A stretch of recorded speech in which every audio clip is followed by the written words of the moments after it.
It's a huge deal. This is the feeling we need in the city. People are just so excited about the Raptors being in the NBA Finals. Can you feel the buzz? Anticipation is reaching a fever pitch right across the GTA. Game 1 of the NBA Finals is now just a sleep away. I had the opportunity to head down to NBA Media Day at Scotiabank Arena. I want to talk to the people who've been bringing us the Raptors games, all the broadcasts, all season, about what it's like to have the NBA Finals finally come to our town. Toronto Raptors are in the NBA Finals, Akil, the Toronto, we are on the court the day before our Toronto Raptors are in the NBA Finals. You're lucky you're not catching me crying right now, but I shed my tear as I walked in. This is beautiful. Isn't it, though? We can't ask for much more.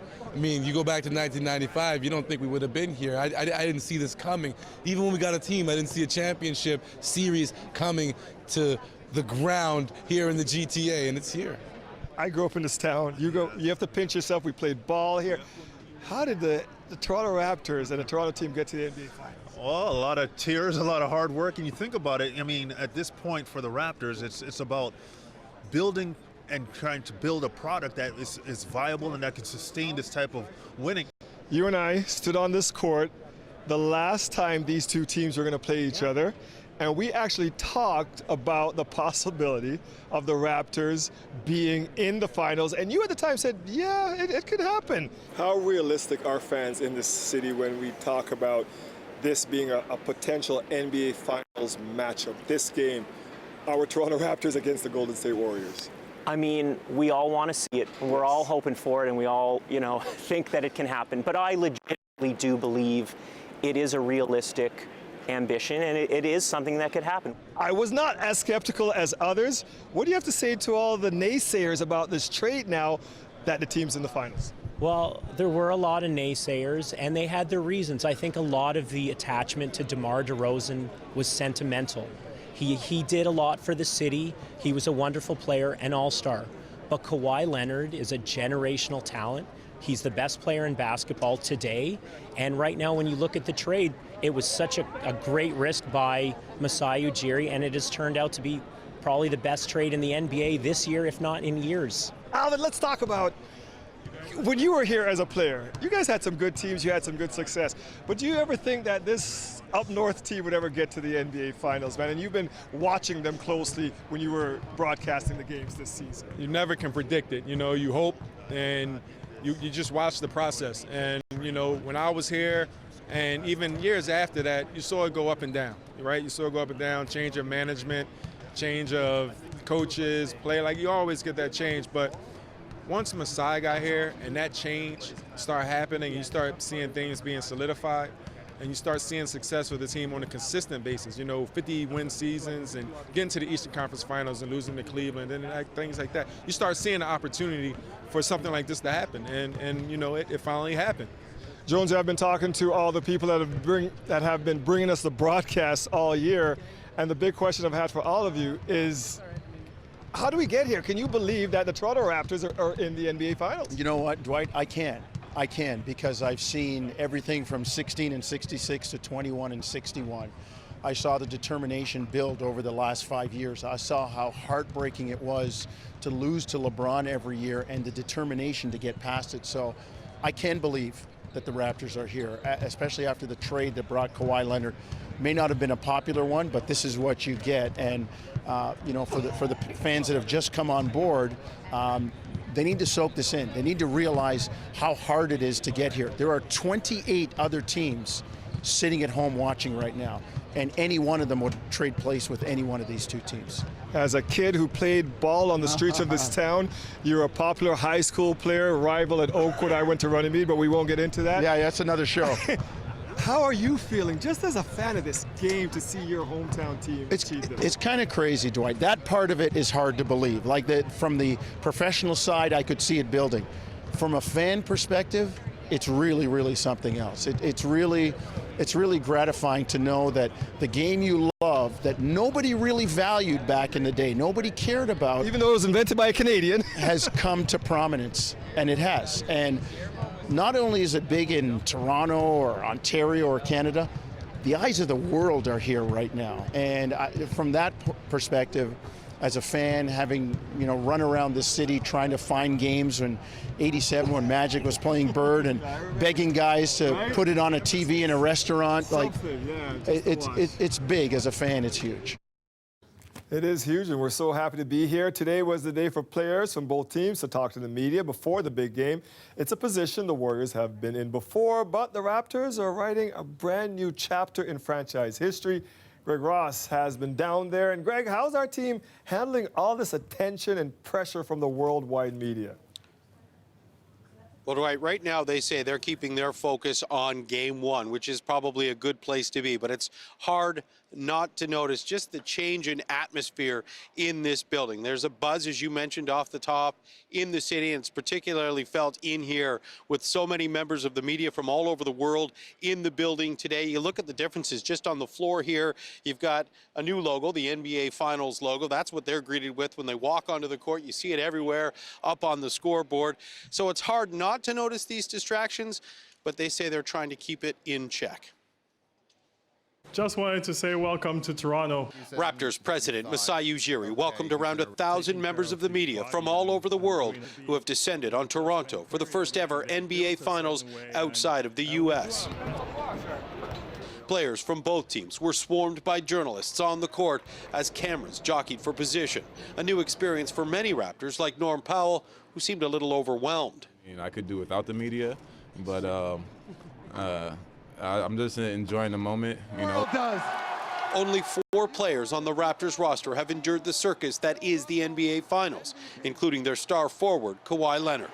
Leonard won a championship with the San Antonio Spurs in 2014 and was named the most valuable player of the finals that year. But right now it's just surreal to me. I had a great group of guys behind me. He offered this advice to his teammates who are here for the first time. I just told him we're still playing basketball. We have a scheme. Just focus on that and don't focus on our outside attention. And, we know what we need to do. You're inside this locker room every day, so don't pay attention to people who are not in your locker room. The Warriors, on the other hand, have a roster filled with players who have been to the finals. This is the Warriors' 5th consecutive year playing in the championship. We've been here before. We understand the hoopla and the pandemonium around the finals and how different things are when it comes to just the schedule and the vibe. But there is one thing that this dynasty is experiencing for the first time. Starting the NBA Finals on the road, the Warriors were the top seed in each of the last 4 seasons. To be able to start, here in Toronto against a different opponent in our 5th, straight finals creates a great edge for us, and I like the energy that we're coming in with for Game 1. The Warriors are still the heavy favorites in this series. They are the 2-time defending champs. And while the pressure may be on the Raptors to try and find a way to beat them, Kyle Lowry says they're not feeling it. This is basketball. No pressure, just basketball.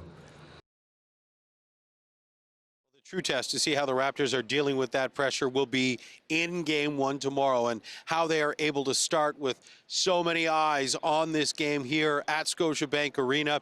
And certainly there is pressure for the Raptors to get off to a good start in this series and to take advantage of the fact that they have home court advantage in this series. You certainly don't want to fall down 2-0 against a team like the Golden State Warriors, like the way they did against the Milwaukee Bucks in the last round. So not wanting to have to come back from a deficit like that, especially against a powerhouse team like this. Yeah, they thought Philly and the Bucks would take us out. They think the Warriors will too, but we'll see about that, Toronto. Thank you, Greg.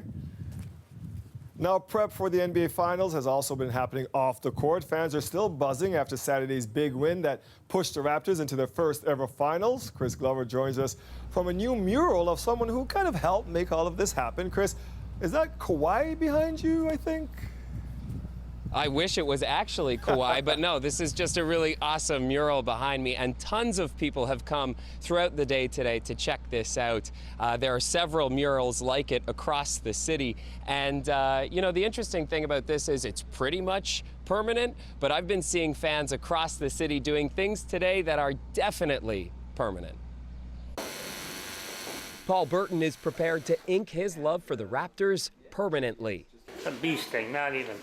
Yeah. Okay. So no regrets? Oh, no. I'll get another one. If they win, I'll get another one, a bigger one on my back. We first met Burton outside this shop waiting for hours for a free Raps tattoo. We got 1 million fans, so why wouldn't there be 1 million people here?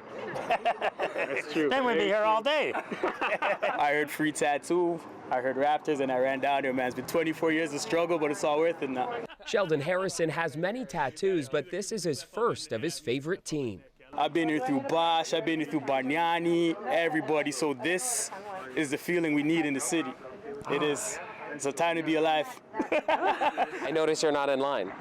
Yeah, I don't know if tattoos are my personal thing, but especially for maybe a sports team, but I know people are very passionate about the Raptors. 119! That passion is on display all over Toronto. The best of these sharpshooters will win free tickets to Game 1 of the finals.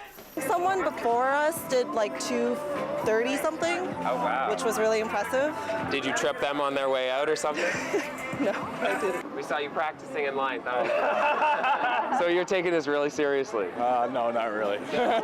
Are you a sports fan? Oh, absolutely not. Are you a Raptors fan right now? Bandwagon, baby. I'm gonna get a t-shirt tomorrow. Bandwagon or not, Elvis Daishimier says all fans are welcome. It's like a sense of pride almost. It's like you kind of feel a part of it. Turns the corner for the win. Kawhi Leonard's now world-famous buzzer beater at the end of Game 7 against the Bucks I was screaming like Drake on the side. even inspired a song out of GTA rapper Peter Jackson. Honestly, it's just something to be a part of. Like I said, it makes it more fun.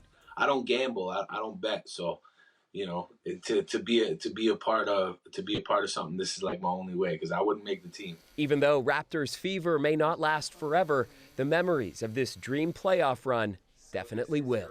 Yeah, looks good, looks good. Go Raptors, go! And the party isn't just here in Toronto. There are other municipalities, including Mississauga, Brampton, and Burlington, all doing massive outdoor parties for tomorrow night's big game. But I want to get back to this mural again right here. And we have with us now the two artists who actually made this mural, made this possible. First of all, congratulations, guys. It's very cool. And I've seen so many people come all day long to check it out. First of all, can you just tell me what goes into making a mural of this size? Yeah, I mean, there's a lot of thinking, a lot of collaborative work. So there's a lot of drawing together, brainstorming, thinking. But I think the main thing for this one was trying to capture his energy through the aerosol art. But also the space and the environment, the people that come and vibe and talk to us, those are definitely influences that we take that energy and we put it into the walls and the work that we create. And I know that I've been speaking with a number of people who live in this neighborhood who said that what they love about this mural is the fact that it's right here in Regent Park. Can you tell me why was it so important for it to be in this neighborhood? Yeah, I mean, we kind of got lucky with that because the owner came to us and he had the wall here. But honestly, this, just being here for the last 3-4 days, you can tell that this community is underserved and kind of, not getting the shine that it deserves. There's a lot of people here, especially with Regent, that provides so much energy and creativity in the city. And, it's been hard times, Regent going through its makeover, but we're really happy because, the ball courts over there are always packed. I play down there, and there's just so much energy and love. So we're really happy that we could do something for this neighborhood. Well, and so now the neighborhood is getting that shine on it. Toronto is getting that shine on it. Thanks so much for speaking with us, guys. Appreciate it. And hey, Dwight, I just wanted to let you know as well, I was speaking with the guys over at that tattoo parlor, told them that you'd be stopping by, so they are ready for you to come anytime today. Don't tell my wife, but I'm going to think about it. Thanks, Chris. All right, all right. The government is getting a lot of flack for scrapping legislation that would have put a cap on ticket resale prices. This as Raptors tickets go for tens of thousands. I'll have that story coming right up.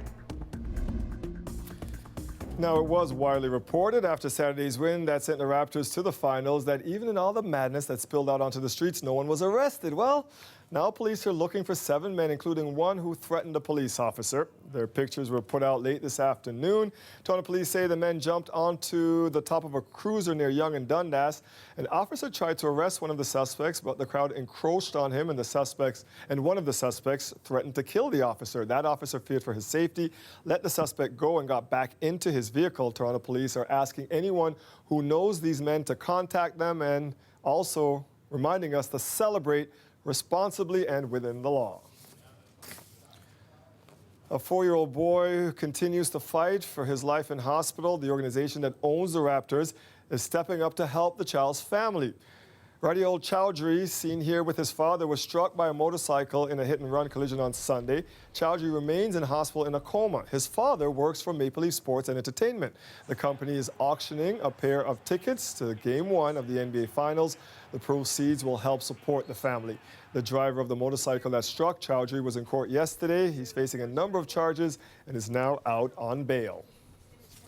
Sandbagging efforts continue on Wards Island today. So far, 200 homes are safe, but with Lake Ontario just 3 centimeters below what it was during the 2017 floods, the Toronto Islands aren't the only ones feeling the pressure of rising water levels. Nellie Nanowski has the details for us. Although it may look bad, the Outer Harbour Marina was ready for Lake Ontario's swell. They've built bridges and put up orange markers to keep boats from hitting the submerged docks. But our power and water are still fine. Our fuel dock is still operational. We've lost a couple of slips along the wall here, but out of 618 slips, we have 600 of them available right now. They're not the only ones who've had to adjust daily operations. Anyone close to the shoreline has had to deal with water creeping in. So this is Mississauga's Snug Harbor. You can usually come here, charter a boat, go out fishing on Lake Ontario. Except where I'm standing right now, this is the parking lot. Right now, it's about 20 centimeters underwater. They say another 2 to 3 weeks and we should be back to normal, hopefully. Ed Sheldrake runs Squaretail Charters, a fishing business out of Port Credit. Right now, he can't get to his boat. How has it affected your business? It's just a little slower right now, but what do we expect? In fishing, the fishing business, it all depends when the people want to go out. To make this area more enticing and functional, the city of Mississauga is installing newer, higher docks on top of the old ones. They're all bolted down to the old docks. So basically, when the water goes down, they maybe take those docks off, put them back in storage. That's a temporary solution for this waterside community. But on the Toronto Islands, where the higher water levels cause more damage, Toronto is looking for something more permanent. An annual sandbagging effort is not and cannot be the solution. In 2017, after the floods, the city commissioned a report with the Toronto Region Conservation Authority to look at long-term climate change adaptation and resilience measures. That report is coming out June 21st. Until then, it seems like the only ones who enjoy flooded parking lots are these guys. Natalie Nanowski, CBC News, Mississauga. The weather has been for the ducks, Colette, but it's getting scary. How many places that usually aren't underwater are now underwater? Yeah, there you go, right? And also, with our weather, weren't we trying to put on a nice show, too, for all of these guests that we have here in the GTA? We're saving it for tomorrow. That's what's happening. It's going to get better tomorrow. But again, today, can't get those temperatures warmer. Average height this time of year, just over 21 degrees, and we're barely struggling. Okay, we would just be rounding that up to 15. So definitely still on the cool side this evening. It's got a bit of a dampness, the feel to the air. And we did have some breaks at times, which was nice, but into the overnight, we'll see more of a clearing trend, even into the evening. We'll get into this clearing. We'll see maybe a bit of patchy fog that is possible. The winds won't be very strong, so not a lot of mixing of the atmosphere, but it pushes us into tomorrow. And what we're going to find, I think, is that we'll have some sunshine early in the day. This is 6 a.m. You can see some cloud along the shoreline, but then we've got a system that stays mostly south of us. I say mostly because clouds will increase, and into the afternoon, the Canadian model's not picking this up, but looking at the American model, it looks like we may see some spotty showers, light in nature, but some spotty showers showing up. Look at the timeline here. If you're planning on going down to Jurassic Park, it is a later game. That's going to help us out because we'll actually see any of that clearing out in the early evening. So that's what we have on tap for tomorrow. Overnight tonight, 10 degrees, and then the temperature tomorrow, much better, 22 degrees. Actually, Dwight will have a Humidex. It's going to feel about 26. Maybe feeling a little like Oakland out there tomorrow. Yeah, just to make everyone at home, make everyone comfortable. Yes, and they can go home with a loss, hopefully. All right, thank you for yes, that, Colette. That too. For the first time since the start of the Russia investigation, U.S. Special Counsel Robert Mueller spoke out, and what he said has many Democrats questioning if it's time to actually impeach the president. Lindsay Duncombe explains. In the aftermath of the Mueller report, one of the big unanswered questions was why didn't the special counsel make a decision when it came to charging the president with obstruction of justice? Robert Mueller answered that question today. A president cannot be charged with a federal crime while he is in office. That is unconstitutional. Mueller pointed out his report was far from an exoneration of the president. If we had had confidence that the president clearly did not commit a crime, we would have said so.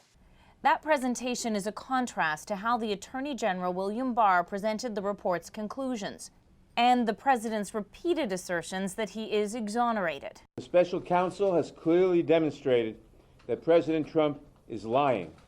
Mueller's comments increase pressure on House Speaker Nancy Pelosi to start impeachment proceedings. Her message today?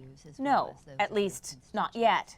Many constituents want to impeach the president, but we want to do what is right and what gets results.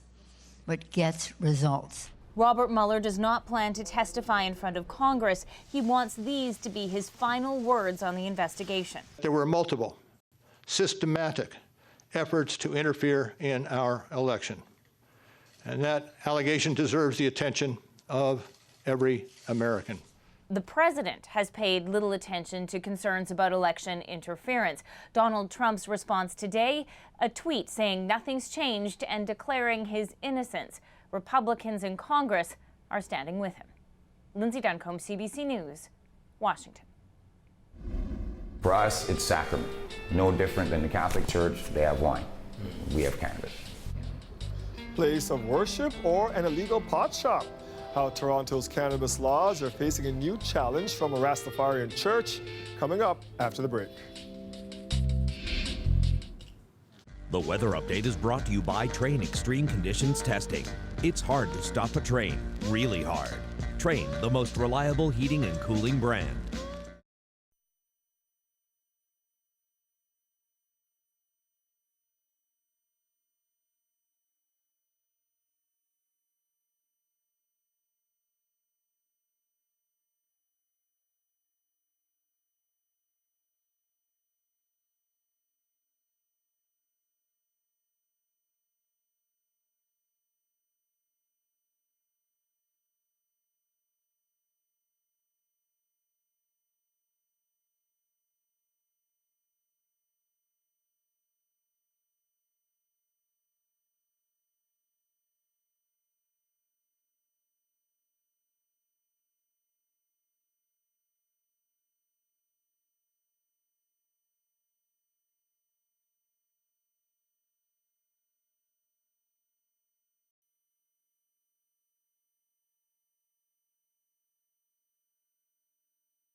church or illegal dispensary. A Toronto Rastafarian is confident his faith lets him exchange cannabis for donations.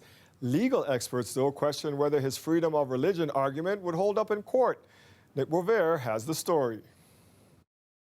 So basically, the chapel's here, and in the basement, we have a full-blown kitchen.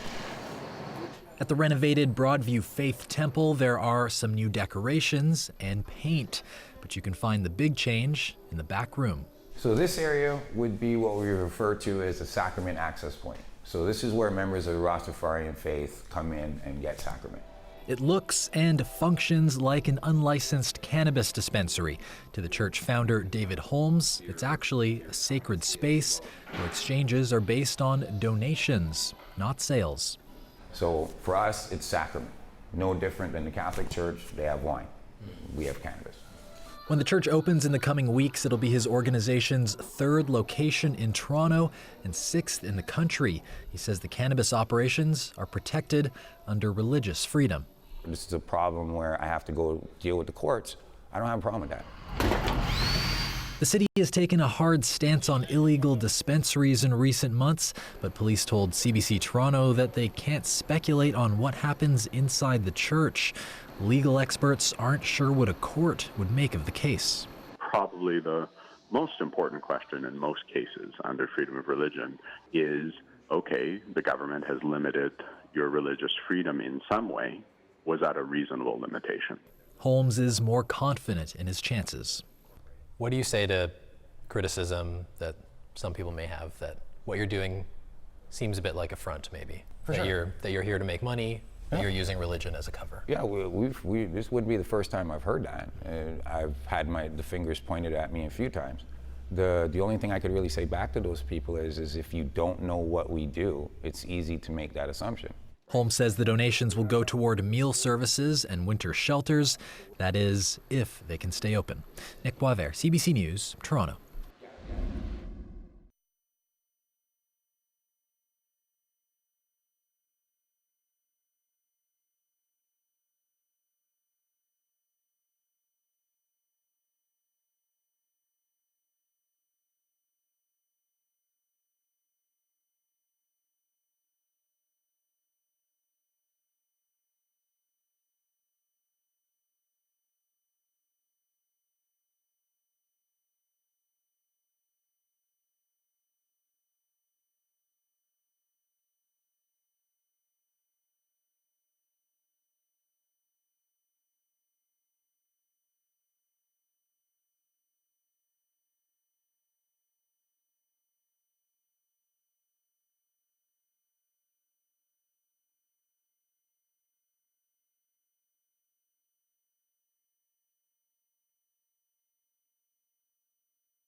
Some Raps fans lined up today for a chance to win tickets to tomorrow's big game.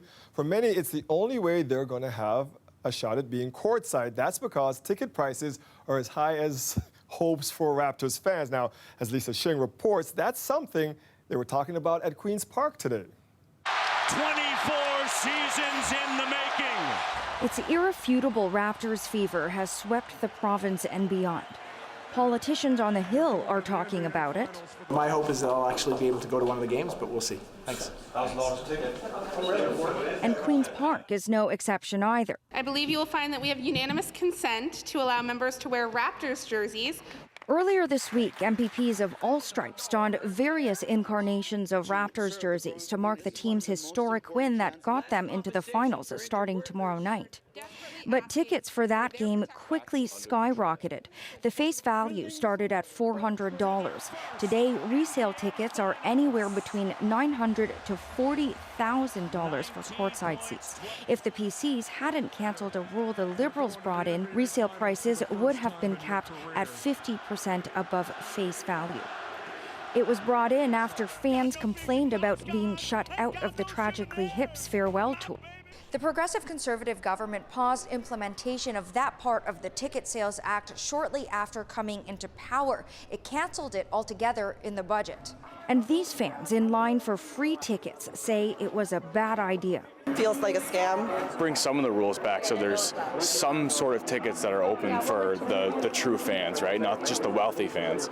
The province says prices should be determined by the market. If that's what you want to spend your money on, the reality is that should be your choice. No different if you want to drive a high-end car or a high-end house. Marie-France Lalonde was Consumer Services Minister under the Liberals when it introduced the rule and says the government is undermining the Raptors fan base. Who are we trying to cater to? The very rich friends of Mr. Ford who can afford the Ferrari? And I would say currently in Ontario, a lot of people cannot even afford a Ford. It's not a necessity, but it certainly is a Canadian community building experience, and we, the North, are going to win tomorrow night. The legislation still outlaws scalper bots that scoop up blocks of tickets. Lisa Shing, CBC News, Toronto. Are you a bandwagon Raptors fan? Don't worry, there's room. Jump on, no shame in it. We've got you covered. Get up to speed on what you need to know before Game 1 tomorrow night. Just head to cbc.ca/Toronto for the tale of the two teams. No injuries, but a lot of damage after a driver used his car as a battering ram in Leaside overnight. The man smashed his Mercedes-Benz into about 10 businesses and properties, including a mosque. It happened just after midnight near Eglinton and Laird. The man led police on a brief chase on the Don Valley Parkway. He was eventually arrested in Scarborough. The mess he left behind made for an unpleasant surprise for those arriving to work at the damaged stores. From the front there, I saw the glass knocked in, the doors bent in, and wondering what was going on. It wasn't like he was trying to come right through the doors, you know. He'd just do some damage, which he did. Had he made it into the piano store, the bill for the damage would have shot right up. You can see the floor full of expensive instruments there. Now, the driver, a 25-year-old Pickering man, is facing mischief and failing to stop for police charges. Investigators don't believe he was impaired at the time. They were promised a community center, but 9 years later, residents around the shops at Don Mills are still waiting. Now the city is looking at a plan to move the yet-to-be-built center further south. As Matt Nagrabasalassi reports, some residents say their patience has run out. It was supposed to be built by 2020, and as you can see, we're in the middle of a parking lot. Nothing has been done. A community center was part of the deal when shops at Don Mills went up, but residents here are still waiting.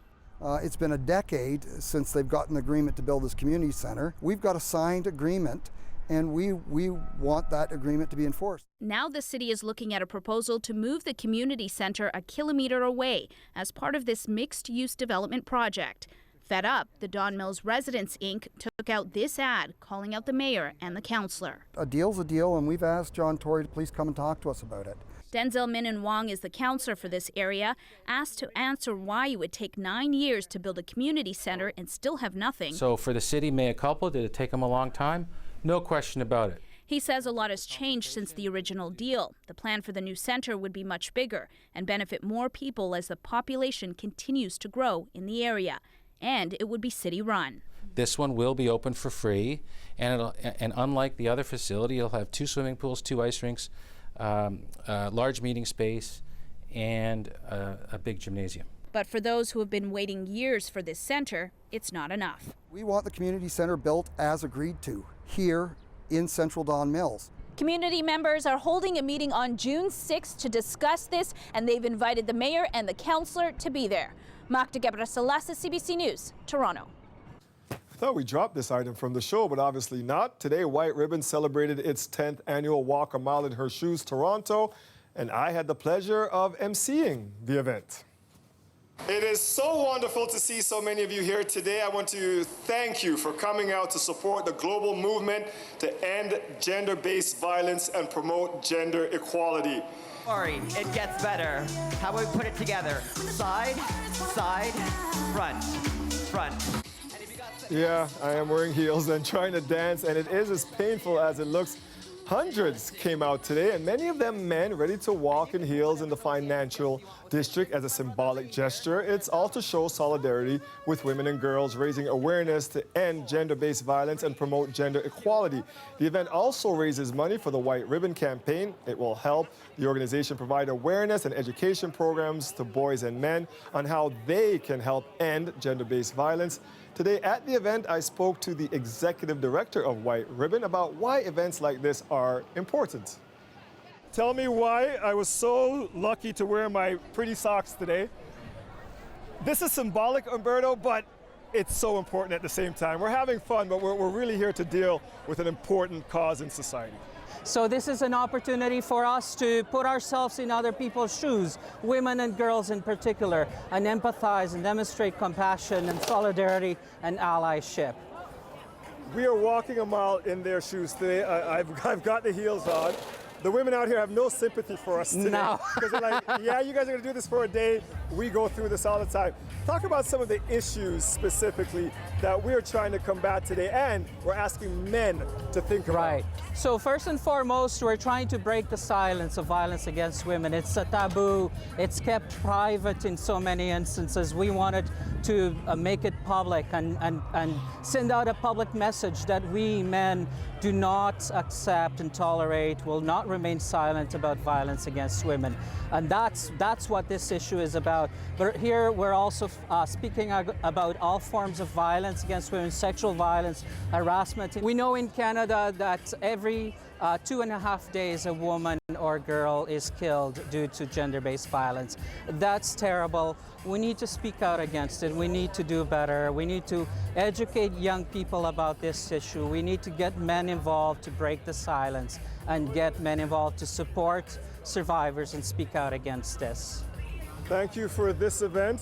I'm not thanking you for the shoes because they hurt like heck, but you know what? It's a great symbol of men trying to do something, because when you come down to it, Umberto, we're the problems. We are, and we are the solution. And you're a great role model, so thank you for coming out and supporting us. Thanks, Umberto. Thank you. I'm now going to try to walk. You want to walk away together? Let's walk together. Hey, Angel, get over here, buddy. Let's go.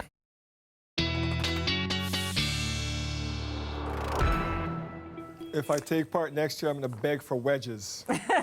I can tell you don't actually do that often. I do not. It was only symbolic. It was only for the women. They were like, "Yeah, shut up, walk." It was hilarious, but it was fun. And it's too bad we're not the same size, because I kind of like those shoes. Could have brought them back for me. All right, let's go ahead. It is a very serious cause. Nothing too serious here on the radar to show you, so we're not dealing really with any active weather at the moment. I know we've had the cloud cover and the temperature's a little bit cool. We've got all these visitors in town. We want to show them what we're all about, and this isn't what we're all about. 14 degrees is all we have at the moment. And we're going to see some cloud cover in the overnight, maybe a bit of patchy fog, but it's going to be breaking up. So actually, we'll see more like partly cloudy skies, and hopefully starting off with some sunshine tomorrow before those clouds build back in, and then tomorrow late afternoon, early evening, light in nature and very widely scattered, but there could be some spotty showers, just so you know. Those should clear out, though, before activities begin at Jurassic Park. So early evening, those should be gone. Then high pressure sets in, and because of that, we'll see some sunshine. That is until Friday night into Saturday morning. I think we'll see some wet conditions there. So that means that into Saturday morning, there could be some lingering showers. Overnight tonight, though, as I said, a little patchy fog, so some visibility issues in a few spots. Otherwise, in general, the lows around 10 degrees. That's actually seasonal. It's the daytime highs we had today, way off the mark. Not the case, though, for tomorrow. We're doing much better tomorrow. Highs of 20 to 23 degrees. Just keeping in mind, late afternoon, early evening, spotty showers are possible, and we will be seeing more cloud cover into those afternoon hours. So a look at that 5-day forecast. There's that high pressure. 19 degrees Friday. It actually looks quite nice. Into Saturday morning, some lingering showers, then 21. And then a little bit cooler, but we get into a drier pattern. Things look good Sunday into Monday, although we're talking about upper teens. That's the 5-day forecast. Something else I'd like to share with you is our Greater Toronto segment that we have coming up shortly. And I'll tell you, this is when we look at people in the community doing good. And I'm going to tell you about some women with intellectual disabilities that are being trained to help them break into a male-dominated field. And I know you're seeing us cleaning there and you're saying, well, why is that a male-dominated field? Well, there's a difference between custodial services and those kinds of things that women do traditionally when they're in the cleaning industry. I can't wait to share that with you, and you, Dwight, and I will see you soon with that story. Thank you, Colette. You're welcome. A new study finds youth suicides have increased after the release of the Netflix show 13 Reasons Why. It's based on data in the U.S. and is published in the Journal of American Medical Association of Psychiatry. And there's a local connection. One of the researchers is from Toronto. He's calling for the show to be taken down. Lorena Redekop has the story. 13 Reasons Why focuses on the death by suicide of a teenage girl. Today, a study came out that looked at suicide numbers in the U.S. following its release. What we saw was a sudden increase in suicides only in youth, not in older people, and in particular in young women. The study found a spike in youth suicides by both males and females in the months after the show's release. But with females, the spike is even bigger months earlier, before the show came out, something its creator points to. Netflix has released a statement. It says the show tackles an uncomfortable reality of life for young people. It says for many viewers, the show gave them the courage to speak up and seek help. The CEO of Children's Mental Health Ontario also heard that from some people who thought the show helped get rid of the stigma around mental health issues. Others reported, and I would say myself as well, that it was overly graphic. And there were some very disturbing images and scenes. She watched that first season together with her teenage daughter, who struggles with her mental health, and says it's key to have enough supports for young people in Ontario. I worry about those kids who are watching it at 3 a.m. up in their bedroom, and there's nobody around. There's nobody to help them, and they don't know how to look for help. The study's authors warn the show didn't follow any of the best practices for this sensitive topic. It glamorized and romanticized suicide. It presented the suicide methods. It didn't describe the contribution of treatable mental disorder, which is present in almost all suicides. I think season 1 is sufficiently problematic that it should be made unavailable. Season 3 has already been shot and is set to be released soon. Lorena Redekop, CBC News, Toronto.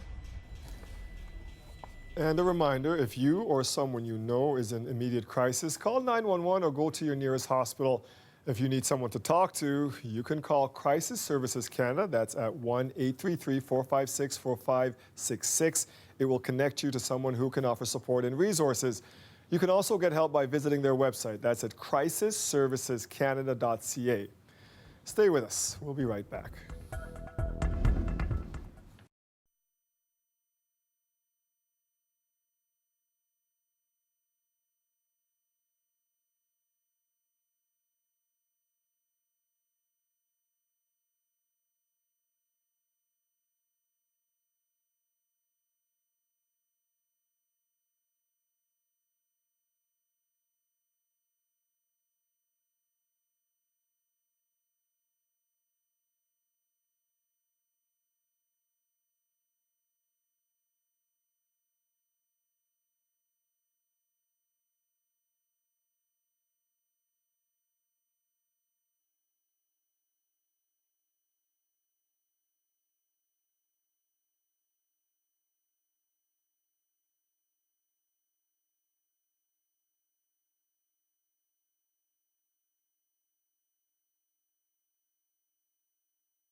CBC Television has unveiled its upcoming programming slated for this fall. The public broadcaster will offer Canadian viewers a wide range, some new and some audience favorites, including well-known international game show, but with Canadian flavor. Eli has the details. I'm just getting started. Something new, something familiar, and a lot for families. Those are some of the headlines for the announcements at the upfront for CBC for the season of 2019-2020. Let's get back to that news about families. Specifically, I'm talking about a very well-known game show called Family Feud. Family Feud is coming to Canada, and Family Feud Canada will be hosted by a very familiar face to CBC viewers, Mr. D himself, Jerry D, the new host of Family Feud. He talked to us about being a little boy, growing up, watching that show, dreaming one day he could host just such a program.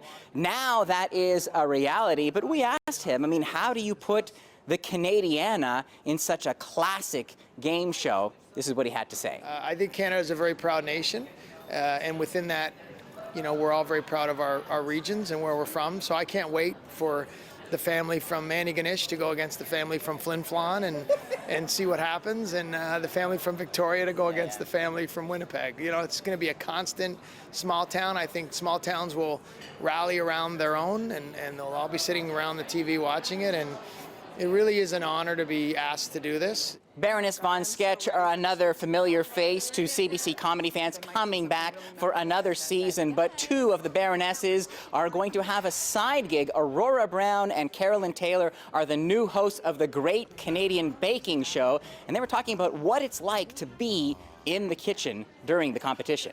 It's great because everybody loves to look at food.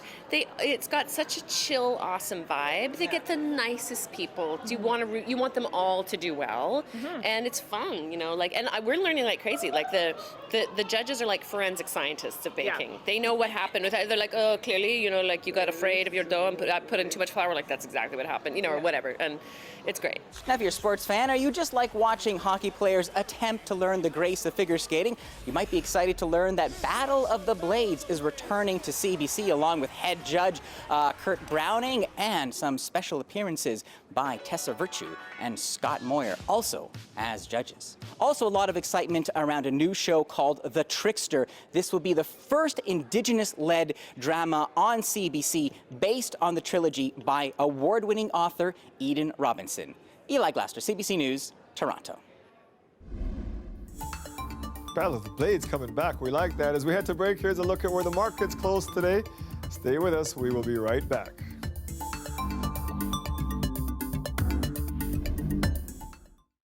This market update is brought to you by SSQ Insurance, reminding you that stronger communities make every person stronger.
Once again, it's time to highlight some good news coming out of our communities. Colette Kennedy's here with us now for the latest installment of Greater Toronto, this one about a unique training program. Yeah, it sure is. This is about the folks at a group called Community Living. And what they're doing is they saw an opportunity to help women with intellectual disabilities get jobs. So it helps them break into the male-dominated field of custodial services. Women often do housekeeping and lower-end and lower-paying jobs that don't have good hours or benefits. But I met with the people who came up with the program and some of the women who have benefited. Okay, so Andrea, you're going to show me a little bit. I could probably use a bit of instruction with my cleaning. So I need gloves. Gloves. Can you tell me a little bit about how you're learning, like that you learn differently maybe than some? Because it's like sometimes it takes me longer to like if you show me like even tests, like I'm better with verbal than written because it's like it'll come in my head, but then I can't write it down fully. So it makes it harder for me to write.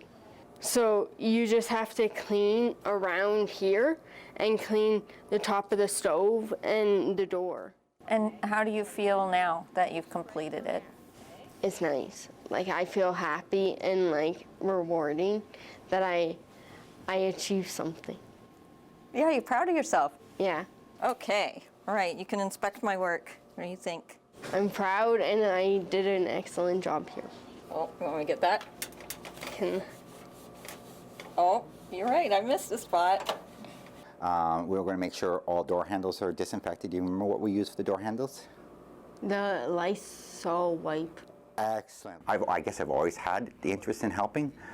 This is the first time I've ever actually been involved in a program that helps individuals go further and be more a part of their community through employment. You know, it's just a really good feeling that someone's on their way, especially when you started them on that journey. It really is a nice way to start your day. We're going to get the little pits around the window too that we sprayed on the window. That's why we're using the Windex here. Anything about Rodney? What's he like as an instructor? He's a good instructor. Perfect. I was nervous. He's right behind me. It's like, I have to do a perfect job. Okay, let's see. We're going to tackle this. What do you find the hardest thing to do?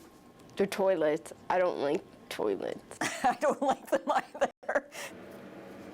All right. Shiny and new. I don't really like it, but you have to do it. It's your job. And it's good to have a job, so. Yeah, it's better to get a job and do it properly. Teamwork. I've met some of the women who have said to me that they'd been in the system since they were children, and the system failed them. They're getting certified in first aid. They're getting women's certification. They're not just being given cleaning products and told to here's your job, go clean. They're actually getting their certification. So at the end of this training program, they have a resume. They have a strong resume to go out and get some really great jobs. And the women also receive minimum wage and TTC fare while they're working toward those certifications. And that's it. It's just about being self-sufficient, right? Supporting That's themselves. right. Now, if other people out there have other programs and ideas for our Greater Toronto series, how do they get them to you? We love getting these story ideas, so keep them coming, and you can send them to me at greatertoronto@cbc.ca. Greater Toronto. Thank you, Colette. You're welcome.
Someone you might be used to seeing on your late night screen also made the trip for the finals. Guillermo from Jimmy Kimmel Live is here in town. Obviously, this is a big deal if Guillermo from the Jimmy Kimmel Show is here. Here in Toronto, have you been to Canada before? Yeah, this is my second time, and I like Canada a lot. A lot of people are friendly. They have good food. Good food. What's your food? Have you gone to some restaurants since you've gotten here to Toronto? Well, I got here yesterday, like around 11 o'clock, so I'm planning to go have lunch right now. I'm super hungry. You're super hungry? I'm starving too. What would you recommend? Where we should go? Do you like Thai food? I like Thai food. I like everything. I'll set you up with a great Thai restaurant. You got a basketball there? Were you shooting some hoops out there? Yeah, I was. I think I shot 25 basket, but I only make one. So 25 shots. So what would your percentage be? It'd be pretty low. It would be like maybe like 1%. I think it's even less than that. But no, it's not. Actually, it wouldn't be less than that. It'd be more than that. But oh, we've got some players coming through here. So did you see who that was? Yeah, that was Kevin Durant, KD. KD. Yeah. So you got to make a prediction. Who do you think is going to win? Is it going to be Toronto or Golden State? Remember, you're in Toronto right now. But you know what? I want to say good luck to both teams. Both teams are, they're in the finals. So I just want to see a good series. But you're cheering for the Raptors. Yeah, sure. All right, you heard it here first. He's cheering for the Raptors. Thanks for doing that, Guillermo. Thank you, everybody. Thank you. He's not cheering for us, but everybody else is. One more sleep. Game tomorrow. We'll be going live from down there. Have a great night, everybody. We will see you back here tomorrow on CBC Toronto News at 6. Have a great evening.